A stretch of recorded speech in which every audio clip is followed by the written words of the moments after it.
I am Kokila. இப்போ வந்து நான் டிஸ்ட்ரிக்ட்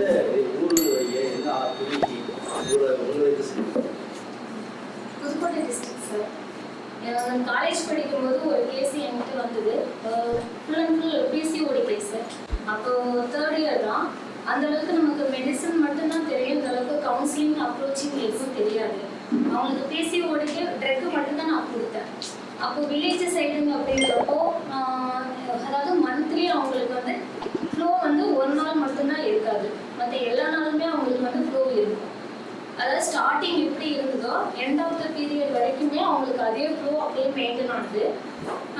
நெக்ஸ்ட் அவங்களுக்கு வந்து அலோபதி போனாங்க, வெறும் அயன் டேப்லெட் மட்டும்தான் கொடுத்தாங்க. அதை அந்த டேப்லெட் சாப்பிட்டும் அவங்களுக்கு வந்து அது ரெக்கவர் ஆகலை. அதுக்கப்புறம் நம்மளோட மெடிசன் நான் கொடுத்தேன். ஒரு 3 மந்த்லேயே அந்த ஃப்ளோ வந்து 5 days ஆச்சு. நெக்ஸ்ட் அவங்களுக்கு ஆனால் மந்த்லி 1 month வரும், 1 month பீரியட் ஆகாது. அந்த மாதிரி ஸ்டேஜில் இருந்தது. அதுக்கப்புறம் வில்லேஜ் சைடுங்கிறதுனால எல்லாருமே வந்து பக்கத்தில் உள்ளவங்கெல்லாம் இது வந்து பின்னாடி வந்து நிறைய பேசுவாங்கல்ல. ஒவ்வொருத்தரும் ஒரு விதமாக பேசி மென்டலி ரொம்ப டிப்ரெஷன் ஆகி மேரேஜ் அப்படிங்கிற லெவல் யோசிக்க முடியாத அளவுக்கு அந்த பொண்ணு இருந்தது. அதுக்கப்புறம் மெடிசன் கொடுத்து எல்லாம் சரியானதுக்கப்புறம் இப்போ அந்த பொண்ணுக்கு மேரேஜ் ஆகி குழந்தை இருக்கு. அதே மாதிரி இப்போ ஒரு லாஸ்ட்டாக ஒரு 2 பேஷண்ட் வந்தாங்க.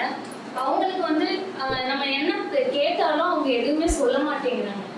இதான் ப்ராப்ளம் அப்படிங்கிறது நம்ம கிட்ட சொன்னாதான். ஏன்னா அவங்க ரிப்போர்ட் எல்லாமே நார்மலாக இருக்குது.